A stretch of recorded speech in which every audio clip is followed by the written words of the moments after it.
And so we shouldn't have to tell you to be in shape. That should have been, you should have been about that, right? Especially you're a superstar. So this is going to be an important year for the Lakers, important offseason for the Lakers.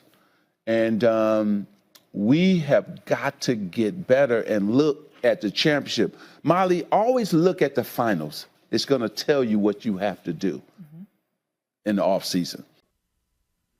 So the way I interpret that is, for me, and I'd be curious to see how you guys feel, is particularly from the Luka perspective. Okay, I feel like the Luka honeymoon is going to be very short if it's not already over in Los Angeles. Like the way things ended, no one expected a first round exit, and I think the pressure is on Dončić and this team to at least go deep into the playoffs next year. If not, I mean, championship is always the expectation, I believe, especially when you have players of that caliber and LeBron on your team.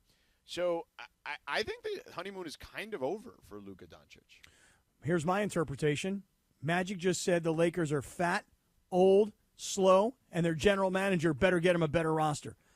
I mean, now, again, you said our interpretations might be different. I hear things differently than you hear things. Yes, clearly. Certainly.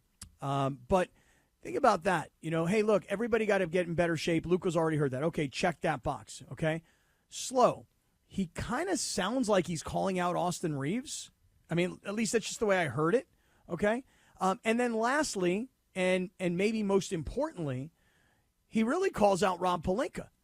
You know, if you don't improve the bench, if you don't get a big man, which, by the way, I would say to Magic, not a big man, I would say two big men, everybody is on alert right now. You got to get in better shape. You got to work on speed because you saw the younger teams, more explosive teams go blowing by you, and we're watching what Oklahoma City and Indiana are right now. And he's putting it right back on Rob Pelinka. Hey, you got that new fat contract, buddy. You better build a roster because having one or two or three guys that are really, really good in this league, now looking at these two teams, you need 9 or 10 guys. Mike, what's your interpretation? Wait. All right, we got the extended full version. All right, Michael. George gave you his interpretation. Yeah. I gave you my interpretation. My interpretation was that Magic just called everybody fat, slow, and old. What do you think?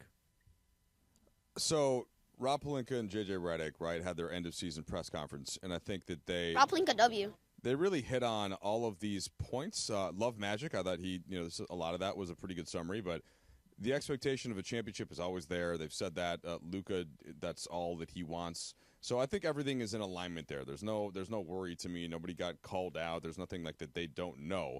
I too have been enjoying the Luka posts about, like, most recently the lifting, somewhere between like 700 and 1,000 pounds in the squats.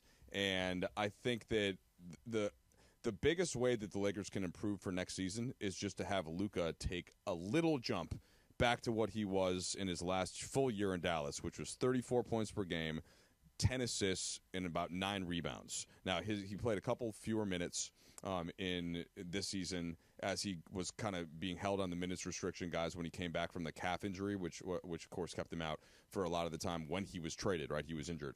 And I think that when Luka does not have to prove what he is as an NBA player. Like, he was 3rd in MVP that year. He was 8th the previous year. He was 5th the previous year, 6th and 4th. All NBA first team most of those years. Like, he's put it down on wax before. Like, this is what he does. He is great at basketball. He's going to come in super motivated and in good shape. So that, to me, is a great starting point for as you're moving forward, building the roster around him, which we all agree, more athletes, some bigs. Cappy, you want 2. I do as well. So this is just, I'm struggling to see anything but kind of excitement about the Luka Dončić era moving forward. And George, I don't remember the phrase that you used, but I think you said something like the honeymoon period with him is over. I don't feel that yet. If they go year after year and they're not winning, of course, like, that's the expectation, but I still think there's a lot of excitement that Luka Dončić is in purple and gold for the foreseeable future. And so you don't believe the honeymoon is over? No, I don't. I think that Laker fans are still extremely excited and pumped up, as we just saw with Don Nelson in the press conference about like how Luka Dončić is a Laker. I still think that excitement is there. Okay, that's fair. And what I would say is, when does that – because, look, I think those things dissipate a lot faster than they used to, right? because of the world that we live in, right? Everything is instantaneous and instant gratification. So does it last one more year? Like, what does that potentially look like? What kind of patience does this fan base have? Well, I think it's you could the most recent one, of course, was LeBron coming to the Lakers as a free agent, and there was a lot of excitement. There was a lot of excitement when that happened, and then but it certainly is now. And I'm sure Magic said the same thing, and he was right when he said it. Okay, LeBron, you're here now, but you didn't win the first year. The expectation is you win, and then of course they eventually win a couple of years after that. So I just don't think that is it's a solely Luka Dončić thing there. I think the excitement that the Lakers have him, they have their star. The hardest thing to get in the NBA is somebody of that caliber, a top 5 guy that's a shot creator. They've got that. Now, can they, as Magic said, can they make the right acquisitions to build a team around him to eventually get to a title? Yes. We'll see. The yes part is that Luka is in purple and gold, and that to me, like, the pressure goes along with it. But it's not like if they don't win next year, it's like maybe they should dump Luka, right? Like no. I definitely don't believe that's the case. But what I mean by the honeymoon being over is that the expectation is if you have one of those guys, you will be the guy that helped delivers the championship, right? Yeah, of course. There's no Lakers star ever, right? Now that has not won a title. That has been like that's the thing. If you look up in the retired jerseys, every single one of those guys managed to win at least one championship. That is the expectation. Luka has said that. J.J. Redick has said that. Rob Pelinka, of course, that's always the expectation of Jeannie Busk, which she got from her father. So I think that is the goal, no doubt about it, George. And that pressure is always there, and that's part of what I think is great about being a Laker fan or being a part of that organization is that they do have that high standard, and nothing else is acceptable, for sure. All right, George, let's break. So get Ramona real quick. But, Cappy, ask your questions. Go. So here's the thing. You said the honeymoon period is over for Luka and his, joining the Lakers. Mike disagrees. He says there's a little more time. No, for the I honeymoon. didn't say it's definitely over, but I think Mike made really good points. What I would say is I feel like people are less willing to be patient in 2025 than ever. Is what I would say. So I guess my questions were going to be twofold. Because Magic then said that he needs, the roster has to be built in a way that it can be faster, it can be better defensively, Correct. et cetera, et cetera. Yeah, I mean, look at the teams that are competing right now. They can get up and down for sure. I guess my 2-part question would go like this for both of you ball knowers. Mm-hmm. If the honeymoon is over, and let's just play with the phrase for a second. For argument's sake, right? For who? Okay, so and that's the first part. Who is the honeymoon over for? And then the second part of the question is, how long will it take for the Lakers to do what Magic said, which is build the roster to be a championship contender? How long will that take, or how long are you expected to take? Well, I mean, I think it has to begin this season. Like they have limited assets to do that.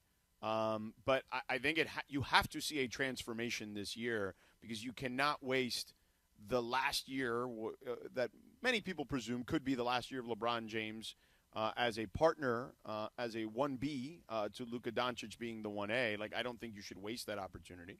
And, Austin will be on the roster for at least one more year in my assumption. So, yeah, I think you have to do that. Now, Michael, how do you see that?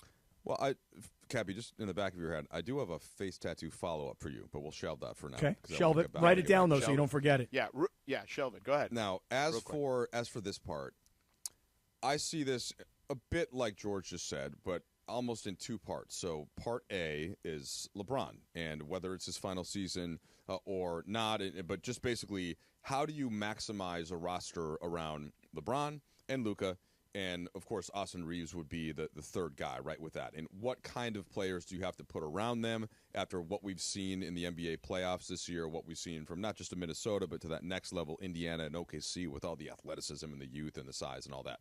So that's one. And then what resources do you want to use, thinking about future first-round picks, right? Young guys like who Dalton Connect, for example, was in the deal that happened with Mark Williams, and then that deal ends up not going through. Like, what assets do you want to use for this roster for this year with LeBron and versus the long-term build around Luka Dončić specifically? That's why I asked how long it would take. Okay, and those are two different questions to me.